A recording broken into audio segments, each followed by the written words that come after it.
लगता है भाग्य तुम्हारे साथ है बालकों, क्योंकि सूर्यास्त के पश्चात चलाया एक भी बाण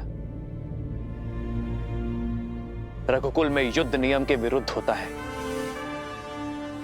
आज एक सूर्यवंशी के विरुद्ध तुम्हारी ढाल साक्षात सूर्यदेव बनकर आए हैं। नियति तुम्हें अंतिम अवसर दे रही है बालकों। जाओ, जाकर अपनी माता को सत्य बताओ। यदि कल सूर्योदय होने पर तुम दोनों के हाथों में धनुष दिखे तो उसी क्षण हट और हटी दोनों का अंत कर दूंगा।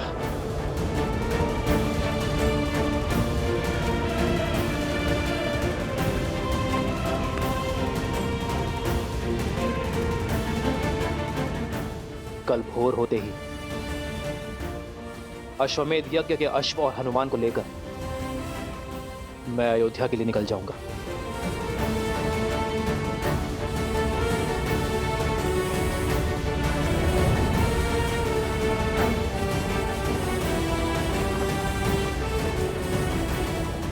जाओ और जाकर हर भूल के लिए अपनी माता से क्षमा मांगो।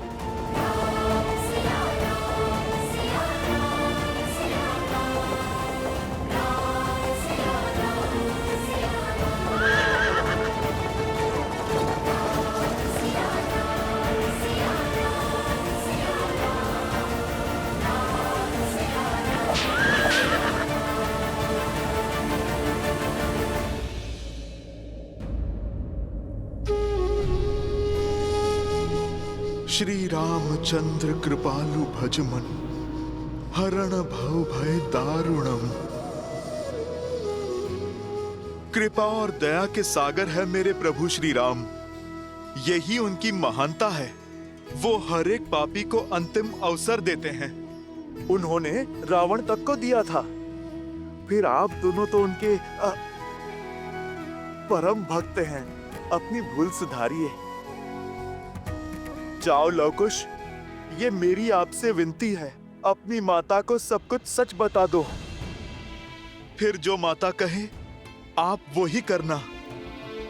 समझने का प्रयास करो बालकों। आज जो बाण रुक गए वो जलंधर अवश्य चलेंगे और वो प्रहार रघुकुल के मस्तक पर सबसे बड़ा कलंक होगा। जाओ, आप अपनी माता से बात करो। यदि बता नहीं सकते तो उन्हें यहाँ पर ले आओ। हर समस्या का समाधान स्वयं हो जाएगा बालकों।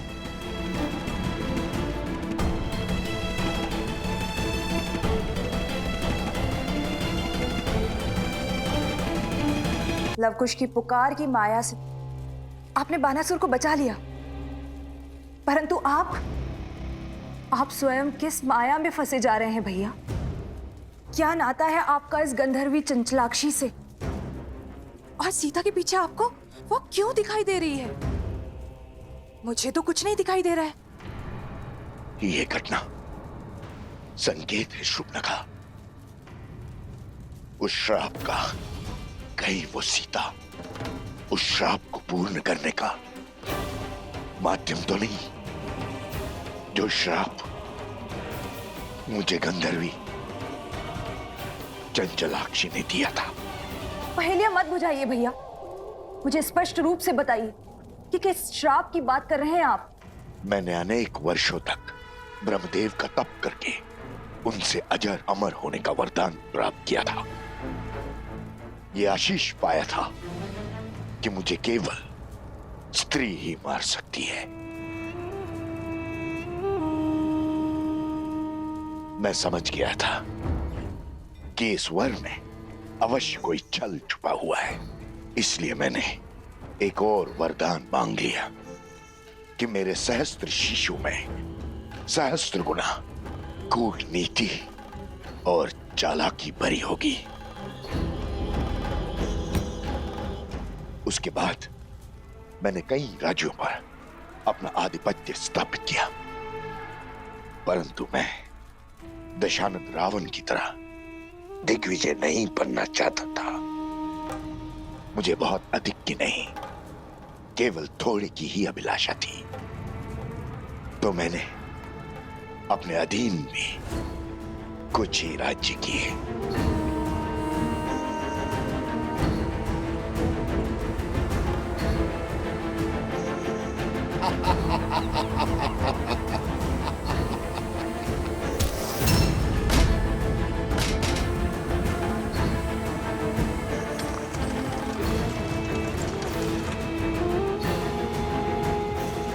ये है हर किसी को अपने सामने झुकने पर विवश कर देने वाले सहस्त्र मुख।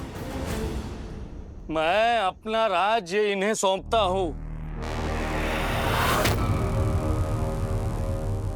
आज से यहाँ की हर वस्तु हमारी है। जाओ, हर रत्न, हर आभूषण, हर मूल्यवान वस्तु ले आओ हमारे समक्ष।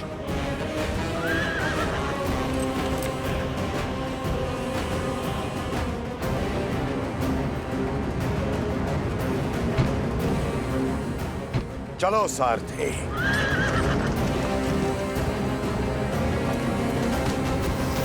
छोड़ो मुझे।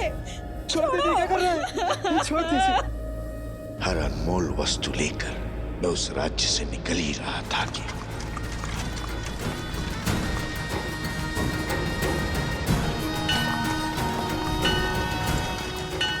रुको सारथी।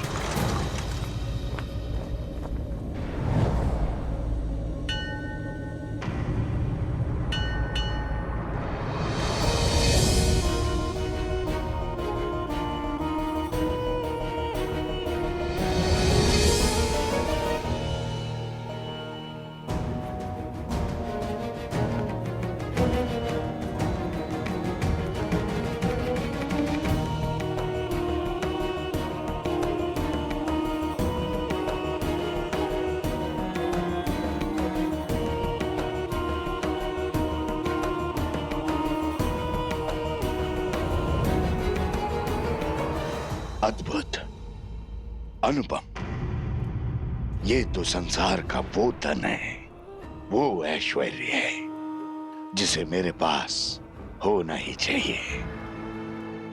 इसे न भोगा, इसे न पाया तो वरदान का लाभ क्या।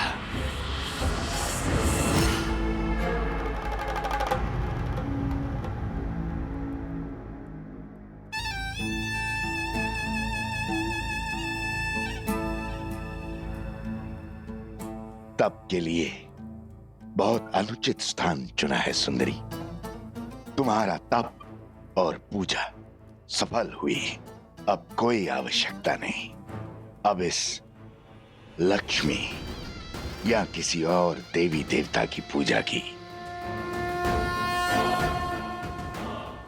अब तुम मेरी हो। अब और लक्ष्मी और वैभव की आवश्यकता कहां। तुम्हें संसार का हर सुख दूंगा, मैं हर मनोकामना पूर्ण करूंगा।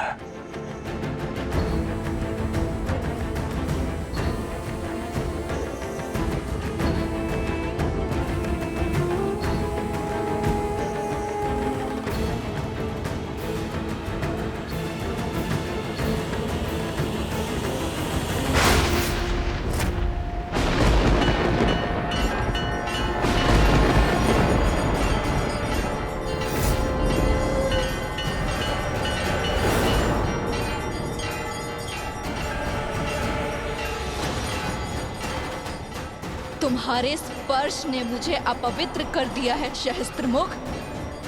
तुम्हारे मलिन मन का इस संसार में कोई स्थान नहीं। जिस शक्ति का तुमने अहंकार पाल रखा है, वही तुम्हारे विनाश का कारण बनेगी।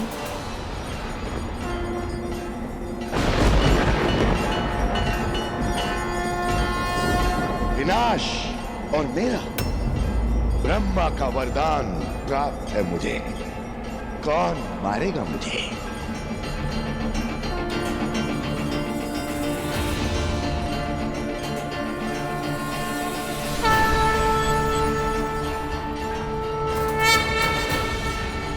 मैं गंधर्वी चंचलाक्षी, जिसके पावन तप को तुमने अपवित्र किया है, मैं तुम्हें श्राप देती हूँ।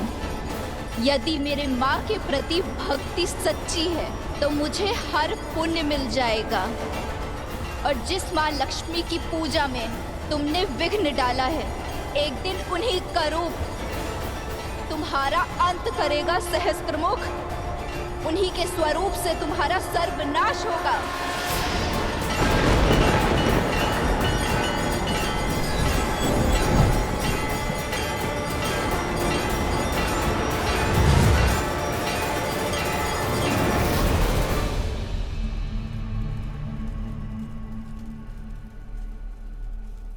ये वही है जिसके बारे में चंचलाक्षी ने कहा था, मेरा अंत है ये। संसार को भ्रम के जाल में फंसाने वाले मेरे भैया आज स्वयं एक भ्रम से भयभीत हो रहे हैं। शांत हो जाइए भैया, ये वो नहीं है जो ये वही है, ये वही है। और भय भ्रम से नहीं, श्राप से है मुझे। उसने कहा था कि लक्ष्मी धरती पे जन्म लेगी, और फिर वो लक्ष्मी में समा गई थी। कहीं संसार का संदेह सत्य तो नहीं? कहीं सीता लक्ष्मी का रूप तो नहीं?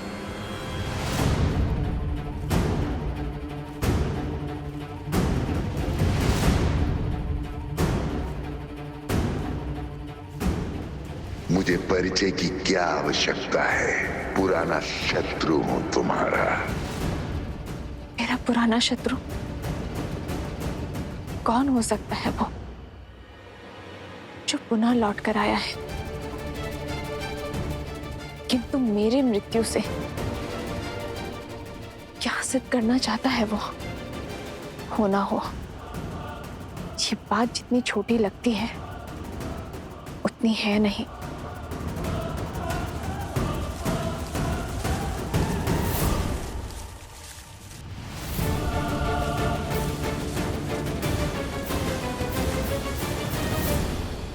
रावण के कानों में भी यही बात पड़ी थी ना। सबने कहा था ना कि राम विष्णु है, नर रूप में नारायण है, कहीं लक्ष्मी स्वरूपा सीता मेरे अंत का कारण तो नहीं। कदाचित तभी न रावण राम का वध कर पाया और न ही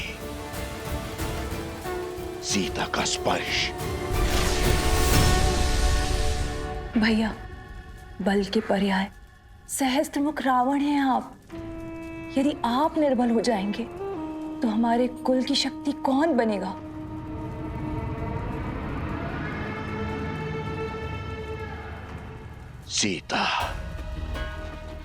सीता के कारण पूरा राक्षस कुल समाप्त हो गया। सर्वशक्तिशाली दशानंद रावण मृत्यु को प्राप्त हो गया। मैं प्रहार की कोई परीक्षा नहीं दूंगा। मैं लक्ष्मी के समक्ष नहीं जाऊंगा। नारायण, श्री लक्ष्मी, विष्णु, ये सब ढोंग है भैया। अरे जीवन भर वन में भटकने वाले देवता नहीं अभागे होते हैं। अभागे। जो बात संसार नहीं समझा वो आपको समझनी होगी भैया। मानना होगा कि वो सीता एक साधारण सी स्त्री है। आप स्वयं सोचिए भैया, क्या ईश्वर के अवतार को भी क्या इतनी सारी परीक्षाएं देनी पड़ती हैं? इतने दुखों को भोगना पड़ता है? इतना असहाय होना पड़ता है? विजोग का विष पीना पड़ता है? वो नारायण जो अपने बल से संसार को बदल दे, अपने सुदर्शन से हर पाप का संहार कर दे, क्या उसे 14 वर्ष का वनवास भुगतने की आवश्यकता है? राजपाट, सुख शांति, वैकुंठ छोड़कर दर दर भटकने की आवश्यकता है भैया?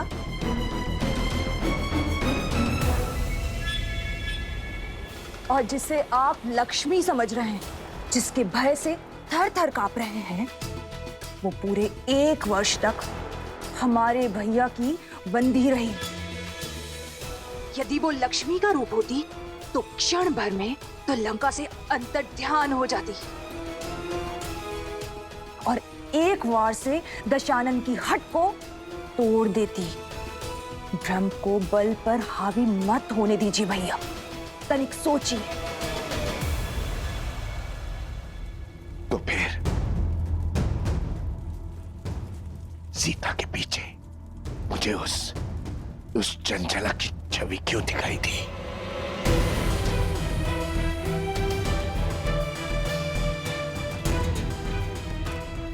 जब मन में संदेह होता है तो भूतकाल आंखों के सामने स्वरूप लेता है।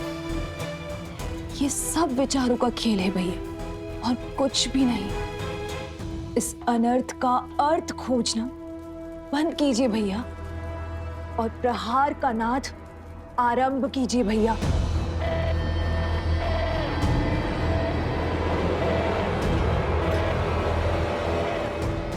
यदि विश्वास हो गया हो तो आगे बढ़े। हमारा अगला दांव शीघ्र, अति शीघ्र चलना होगा हमें भैया।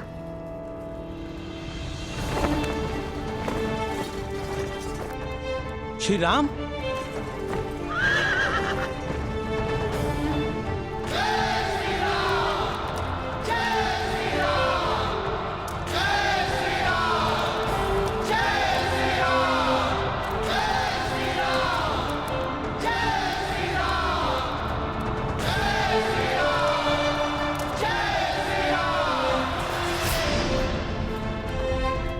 मैं आप सभी के भावों को समझता हूं, किंतु सर्वप्रथम मैं अपने भाइयों और मित्रों से मिलना चाहता हूं। कहां है वो?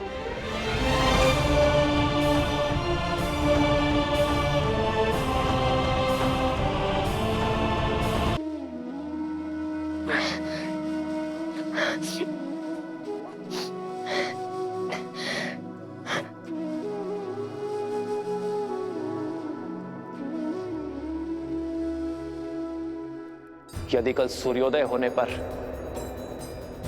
तुम दोनों के हाथों में धनुष दिखे तो उसी क्षण हट और हटी दोनों का अंत कर दूंगा।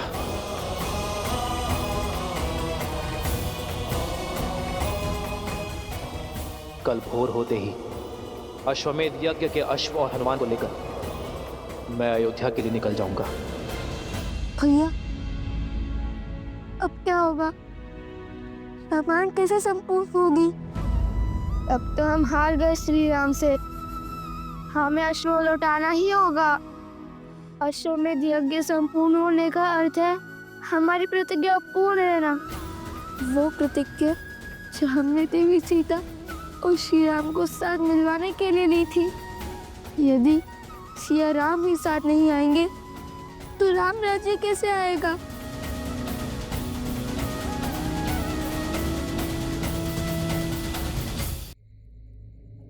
नए कुश, युद्ध अभिशेष है और हार जीत का निर्णय भी। आज जो भी हुआ वो अकल्पनीय है, इतिहास का भाग बन चुका। हमने श्री राम का सामना किया, उनकी शक्ति और उनकी आभा को ललकारा। कि जानते हुए भी हम पीछे नहीं हटे कि हमारे समक्ष रावण का संहार करने वाले श्री राम खड़े हैं। तुम ही बताओ, ऐसे शूरवीर कैसे हार सकते हैं? हमने आधा युद्ध जीत लिया है कुश। आज उनका केवल एक दांव उचित पड़ा है। स्मरण रहे, माता कहती है, धैर्यम सर्वत्र साधनम। भाग्य भी साथ साधने वालों का साथ देता है। कल हम पुनः श्री राम के समक्ष जाकर उनका सामना करेंगे।